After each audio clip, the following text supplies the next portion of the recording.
Seorang muslim itu kalau ditanya, apa yang saudara kehendaki dari kehidupan ini? Seorang muslim ini kalau ditanya, tidak akan menjawab bahwa kami menginginkan bahwa pertumbuhan ekonomi 5,10% atau 5,9% atau 5,6%. Kami menghendaki bahwa sekian tahun ke depan seluruh bangsa Indonesia terbebas dari kemiskinan. Itu omong kosong.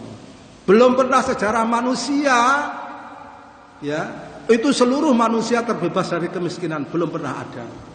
Maka ada syariat zakat, ada syariat sedekah.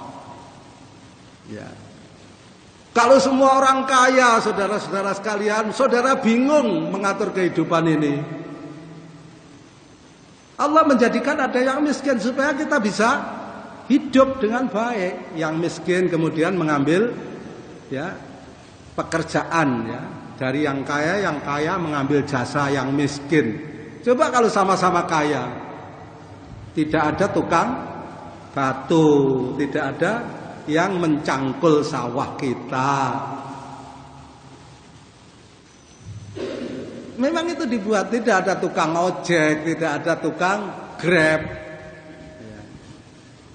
Memang Allah membuat seperti itu. Tidak ada, belum pernah ada. Sepanjang sejarah hidup manusia dari Adam sampai hari ini, belum pernah manusia seluruhnya terbebas dari kemiskinan. Itu omong kosong, ya kan?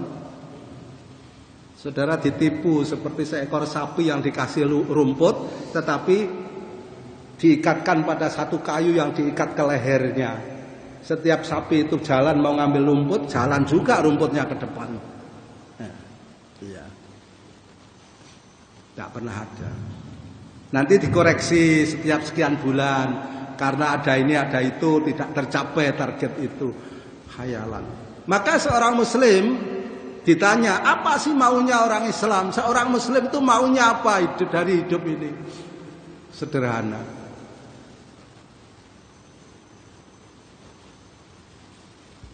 Maunya itu dirinya selamat dari siksa neraka.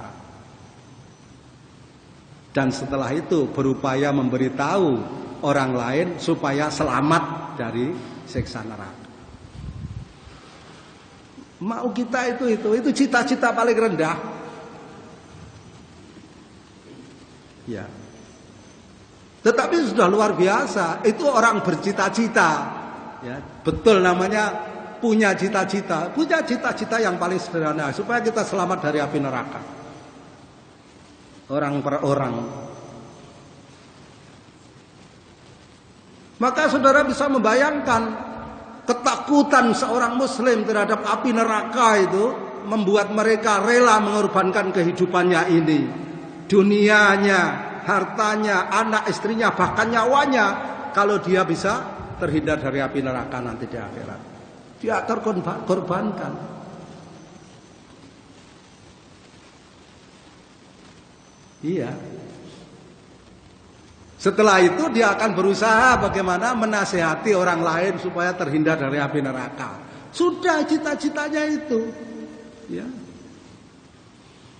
Umar bin Khattab radhiyallahu anhu itu tidak pernah punya cita-cita bagaimana memakmurkan Mesir, itu tidak jadi makmur juga. Ya. Umar bin Abdul Aziz, ya, rahimahullah, juga tidak pernah punya cita-cita memakmurkan kerajaan Bani Umayyah, kekhalifahannya. Cita-citanya satu, bagaimana aku terhindar dari api neraka dan orang-orang yang di sekitarku terhindar dari api neraka. Itu ma'aradal muslim, apa yang diinginkan oleh seorang muslim. Hanya itu saudara-saudara. Cita-cita selain itu cita-cita minimal loh. Yang lebih dari itu apa? Rabbana atina fid dunya hasanah wa fil akhirati hasanah wa qina adzabannar. Lengkapnya. Hidup di dunia baik. Hidup di dunia yang baik itu seperti apa?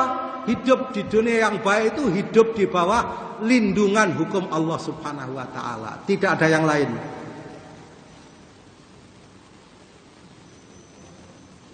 Saudara jangan renungkan, jangan menganggap bahwa hidup di dunia yang baik itu terbebas dari penyakit, tidak pernah ada. Tidak ada pandemi atau taun, tidak pernah ada. Kalaupun harus terbebas dari taun itu saudara-saudara, itu mestinya pada zaman kekhalifahan Umar bin Khattab radhiyallahu an terbebas semuanya orang-orang yang ingin ya, diridhai oleh Allah Subhanahu wa taala.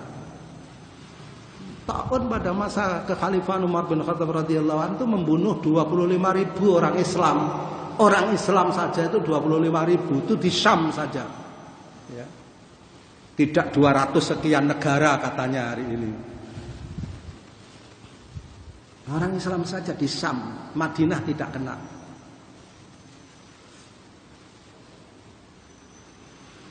Ya.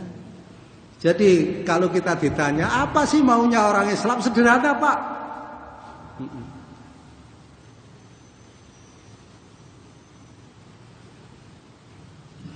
Supaya kita terhindar dari api neraka dan berupaya supaya orang lain terhindar dari api neraka.